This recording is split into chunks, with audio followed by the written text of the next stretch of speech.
ये देखिए।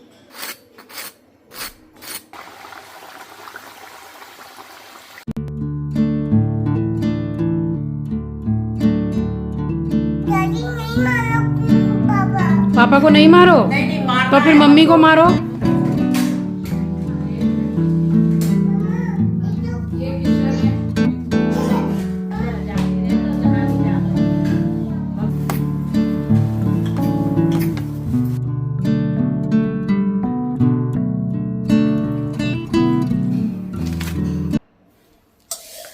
आप इसमें बिल्कुल फ्रेश मटर छील के भी बना सकते हैं, और हमने तो पूरे स्टोर कर रखे हैं। मैंने आपको बताया था कि ये जो सारे मटर हैं, 20 किलो मटर मेरी मम्मी ने छील के दिए हैं मुझे। तो अब ये देखिए पूरे फ्रोज़न मटर हो गए हैं, बट इसका भी मैं आपको बता रही हूँ तरीका कि कैसे करना है। पहले इसको थोड़ा वॉश करूँगी और इसको पार बॉईल करूँगी। बहुत ज़्यादा बॉईल नहीं करना है, क्योंकि ये बिल्कुल कच्चे वाले मटर नहीं हैं। फ्रोज़न मटर जो होते हैं वो रेडी टू यूज़ होते हैं। बना रही हूँ मटर की बढ़िया सी कचौड़ी, खस्ता कचौड़ी, मटर की खस्ता कचौड़ी। पत्ते हैं मटर के।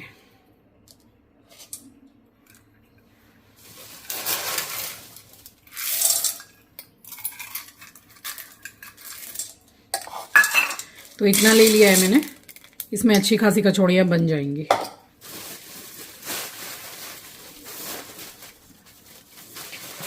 देखिए इसी में ही रखते हैं। मेरी मम्मी तो पूरा साल पॉलीथिन में ही मटर को स्टोर करती हैं, और ऐसे के ऐसे ही रहते हैं, जब तक रहते हैं, खराब नहीं होते हैं। व्लॉग को जस्ट वहीं से मैंने स्टार्ट किया है जहां से प्रीवियस व्लॉग को मैंने एंड किया था। तो मटर की खस्ता कचौरी बनाने की प्रिपरेशन चल रही थी। सो स्वागत करती हूं आप सभी का आपके अपने चैनल द लाइफस्टाइल टेल्स में। आप अपना इतना कीमती वक्त निकाल कर मुझसे मिलने आते हैं, व्लॉग देखने आते हैं, उसके लिए आप सभी का दिल से आभार प्रकट करती हूँ। तो यहाँ मटर को मैंने रख दिया गैस पर बॉईल होने के लिए, और इसमें 1/4 टीस्पून मैंने चीनी डाली है, और हिसाब से डाल रही हूँ मैं नमक। बस ये 2 चीज़ें डाल के इसको हल्का सा मुझे बॉईल करना है। देखिए अगर आप साथ के साथ मटर छील के मटर की कचौड़ी बना रहे हैं तो आपको उस हिसाब से बॉईल करना पड़ेगा जब वो गल जाए अच्छे से, क्योंकि उसको फिर मैश भी करना है। और इसमें मैं पीसूंगी नहीं, क्योंकि ये मैदा में कोई भर के मैं नहीं बना रही हूँ। मैं ये खस्ता कचौड़ी मटर की बना रही हूँ आटे से, गेहूं के आटे से। और आप अपने हिसाब से बॉईल कर लीजिए, वो गल जाए। और ये फ्रोज़न मटर है, इसको मैं इतना ज़्यादा बॉईल नहीं करूँगी। तो एक तरफ मैंने चावल चढ़ा रखा है, एक तरफ दाल चढ़ी हुई है कुकर में, और यहाँ मैंने चेक किया है मटर को, तो बॉईल हो गए हैं, बट थोड़ी सी कसर बाकी लग रही थी मुझे। तो मैंने 2 से ढाई मिनट और बॉईल होने दिया है गैस की फ्लेम को स्लो करके। उसके बाद इसको मैंने छन्नी में छान दिया।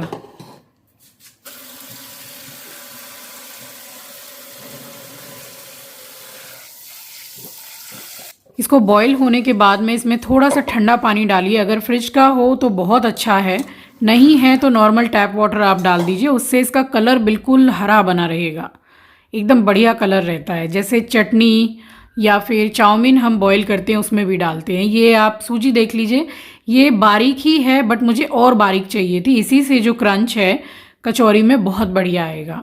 तो मैंने हाफ कटोरी के करीब सूजी ली है, और इसको मैंने मिक्सर ग्राइंडर में चर्न कर लिया था। अभी देखिए रखे रखे थोड़ी देर हो गई थी, बट मटर जो है वो बहुत अच्छी तरीके से पक गए हैं, और ये पीसने के बाद में एकदम बारीक हो गई है। तो कचौरी हो या क्रिस्पी पूड़ी बनाते हैं, उसके लिए भी ऐसी वाली सूजी सही रहती है। तो दाल चावल रोटी तो मैंने बनाई ही थी, उसके साथ में ये बना रही हूँ मैं आलू बैंगन की सब्जी। बहुत ही इजी वे में आपके साथ शेयर कर रही हूँ जैसे मैं बनाती हूँ। सरसों का तेल गरम हो गया है, कोई जीरा वगैरह का मैंने इसमें छौंका नहीं दिया है। डायरेक्ट मैंने टमाटर और हरी मिर्ची डाली है। टमाटर बिल्कुल सॉफ्ट हो गए हैं, तो उसमें मैंने डाल दिया है आलू बैंगन। अब कितनी भी ज़्यादा सब्जी है, ये जब पानी रिलीज़ करेगी तो उसके बाद जैसे जैसे सूखेगी तो ये कम होती जाएगी, फिर इसको मिक्स करने में कोई दिक्कत नहीं आएगी। थोड़ी सी मैंने हल्दी डाल दी थी और नमक, दैट्स इट। इसमें और मैं ज़्यादा कुछ भी नहीं डालती हूँ।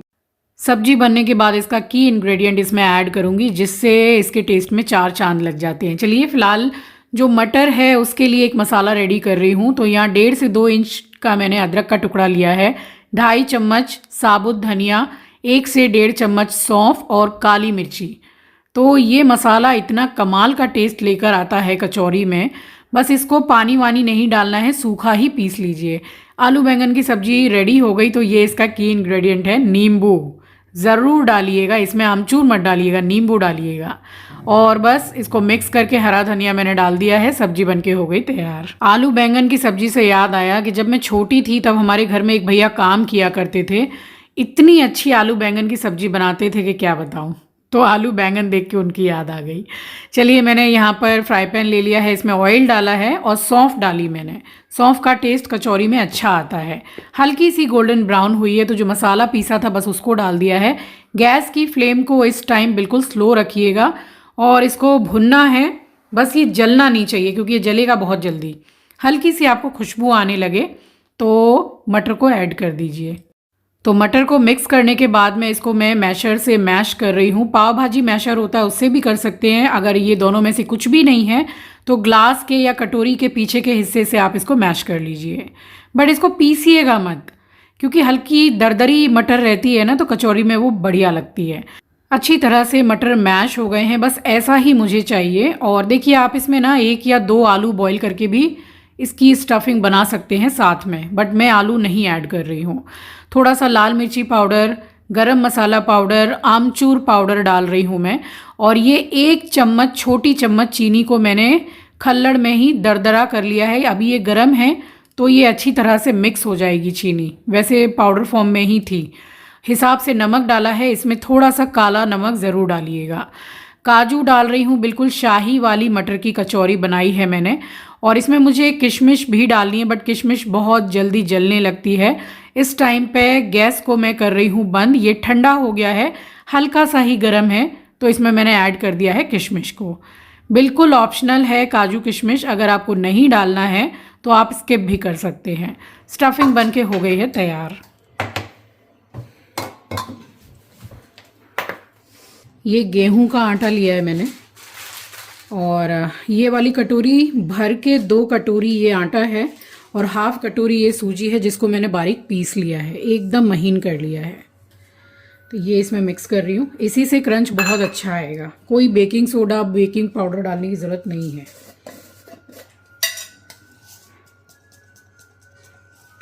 थोड़ी सी अजवाइन,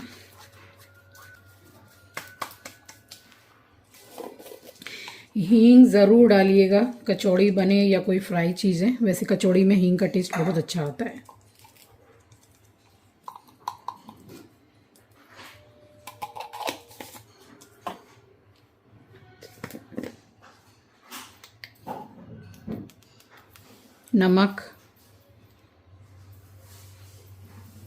नमक हिसाब से डालिए क्योंकि जो स्टफिंग रेडी की है मटर की, नमक सब कुछ बराबर उसमें भी है।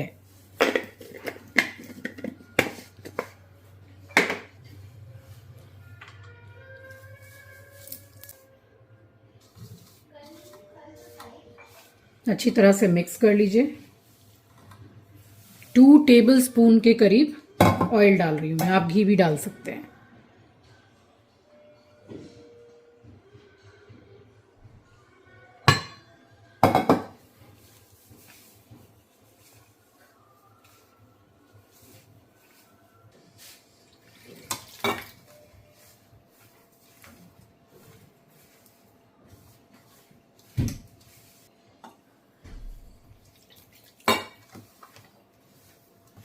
दस 15 मिनट रेस्ट पे रख दीजिएगा आटा, तो अच्छे से सेट हो जाएगा, या आधा घंटा भी रख सकते हैं।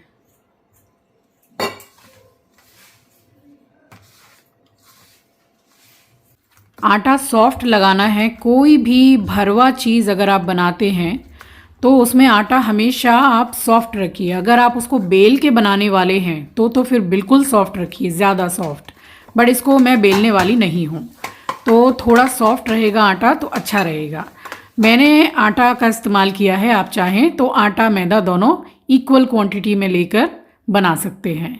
आटा गूंद के तैयार हो गया है, तो थोड़ा सा ऊपर से मैं ऑयल लगा रही हूँ ताकि जो आटा है उसमें पपड़ी वगैरह ना जमे और जितने आटे की आपको बनानी है वो बनाइए, बाकी इसको ढक के रखिए।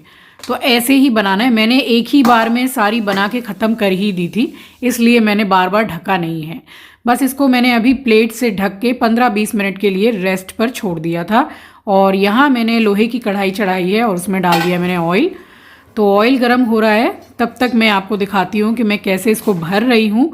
और देखिए, स्टफिंग वाली जितनी चीज़ें मैंने आपके साथ आज तक शेयर की हैं, तरीका ज़्यादातर मैं एक ही रखती हूँ भरावट का, तो वो बेस्ट तरीका होता है। इस तरह से कटोरी बना लीजिए, अंगूठे और उंगली के बीच में रख लीजिए, बहुत ही आसानी से ये स्टफिंग भर जाती है और फटेगी नहीं। इसको बेलना ही नहीं है तो ये फटेगी भी नहीं। अगर ज़रा सा भी आपको लगता है कि कहीं से भी आटा फट गया है तो उसको फिर आप ऑयल में मत डालिए, क्योंकि उसमें तेल भर जाएगा और वो तेल को भी गंदा करेगा। अंदर की जो स्टफिंग है निकल निकल के तेल में आएगी, तो वो वाली तो डालिएगा ही मत। बस इस तरह से आप थोड़ा प्रेस कर दीजिए और खस्ता कचौरी बनके तैयार है। कहने का मतलब है अभी फ्राई नहीं हुई है, बट भरावट तो हो गई है।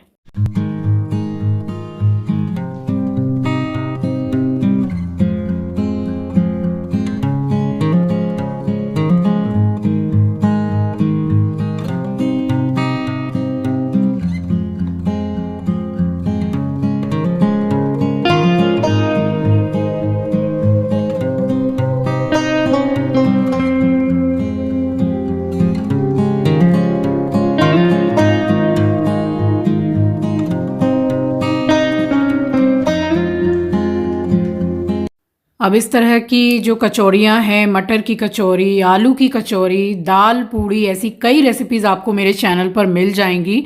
अगर आप बोलेंगे या फिर कमेंट सेक्शन में ज़्यादातर कमेंट इस तरह के रहेंगे कि मैं फिर से शेयर करूं दाल पूड़ी वगैरह, तो मैं ज़रूर शेयर करूंगी।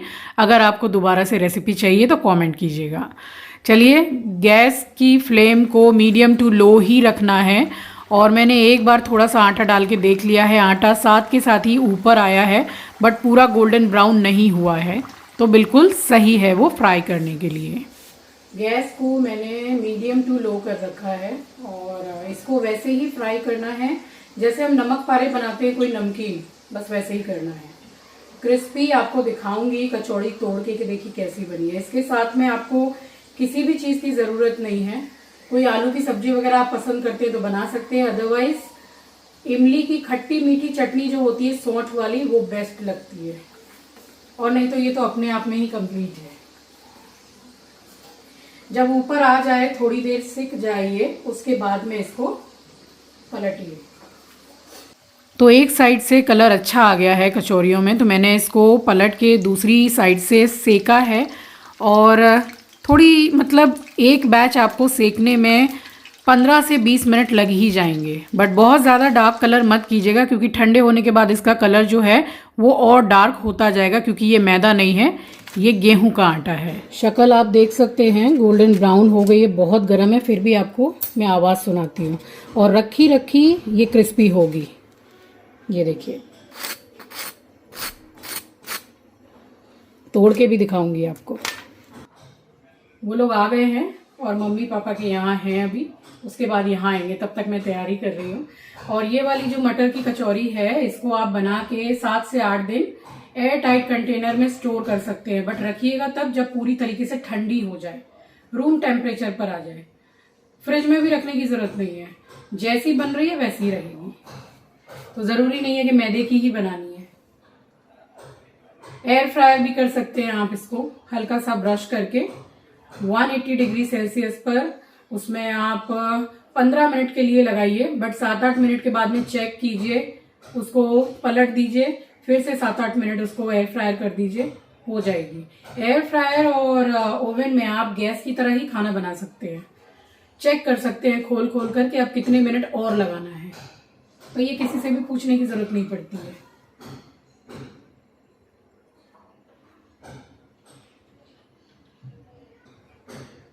इसमें यह है कि जो पोटली मैं बना रही हूँ उसका एक्स्ट्रा आटा निकालना नहीं है, क्योंकि ये ना तो पूरी है ना ही ये पराठा है।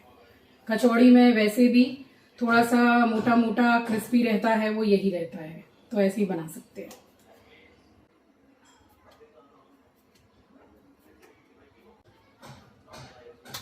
2-2.5 साल पहले मैंने आपको एक कचौड़ी की रेसिपी शेयर की थी, ड्राई फ्रूट मिनी कचौड़ी। मेरे चैनल पर आपको मिलेगी, प्लेलिस्ट में मिलेगी, होली स्पेशल रेसिपीज में, उसको आप ट्राई कीजिएगा। कितनी चाट, पकौड़ी, सब तरीके के स्ट्रीट फूड ज्यादा से ज्यादा आपको उसमें मिल जाएंगे।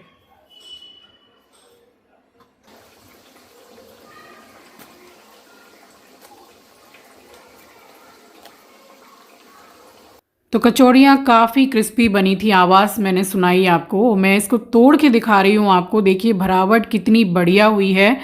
और अब मैं चलिए आपको बता देती हूँ कि जो गेस्ट मेरे घर पर आए हुए थे वो है मेरी दीदी और मेरी मामी। तो मेरे मामा की बेटी है और बहुत बहुत सालों बाद वो कोलकाता आई है। एक्चुअली वो कोलकाता में यहाँ रहती नहीं है और इतना अच्छा लगा इतने साल बाद आगे बस व्हाट्सएप के ज़रिए से ही बातचीत हो जाती है। तो चलिए यहाँ आपके लिए मैंने कर दी है प्लेटिंग, आप सभी इनवाइटेड हैं और साथ ही हमारी इनवाइटेड दीदी भी आ गई हैं, तो मुझसे काफ़ी बड़ी हैं। मेरी रत्ना दीदी है ना, बस उन्हीं की एज की हैं, तो मैं दीदी ही बोलती हूँ। और बस बैठे और काफ़ी समय के बाद मैं दीदी के साथ हमने क्वालिटी टाइम स्पेंड किया। Nature wise she is too good, बहुत हंसमुख है। और देखिए एस्ट्रो से कोई परेशानी नहीं है, बट हमारे एस्ट्रो को रूमाल और मोजा खोजने की आदत है, फिर चाहे घर में कोई भी आए। तो हमारी मामी के पीछे भी पड़ गया था, वो ऐसा ही है। और श्री भी इतनी खुश होती है आजकल एस्ट्रो को देखकर, पहले तो डरा करती थी, अब एस्ट्रो इससे डरने लग गया है। मैं जाके दर्शन तो करके आऊँ। हाँ तूने बोला आ जा, तुम देख रहे अभी तो टाइम है। ठीक है, अभी तो थोड़ी लेट से ही करते हैं शादी। ये एज आने के बाद में ना कहीं पे उनको आता जाता शादी चला आजा मम्मी। तो कोलकाता से बाहर ही रहते हैं, तो घर पे आए हैं, तो मैंने फिर पूरा घर दिखाया है और इतना पसंद आया दीदी को घर। हमने बहुत सारी बातें की है। बस थोड़ी देर के बाद में फिर मम्मी भी आई हैं, क्योंकि पापा थे, फिर पापा निकल गए खाना खा के, उसके बाद में फिर मम्मी आई हैं। अच्छा बाथरूम नहीं जाता है क्या? अभी मैं नहीं जाता हूँ। अभी मत निकलो, मम्मी बोलती है मम्मी अच्छा है तूने बना ली, जो बहुत दिन से खाई नहीं। मैं कब से सोची, जब से, अरे पता है कसम से बोल रही है, झूठ नहीं। कल मैं सोच रही मम्मी आई हूँ तो मम्मी कचौरी बना के खिलाती हूँ इनको, तो ये तो ऐसे सब कुछ बनाते नहीं, मैं क्या करूँगी, तो कसम से कल सोच रही थी।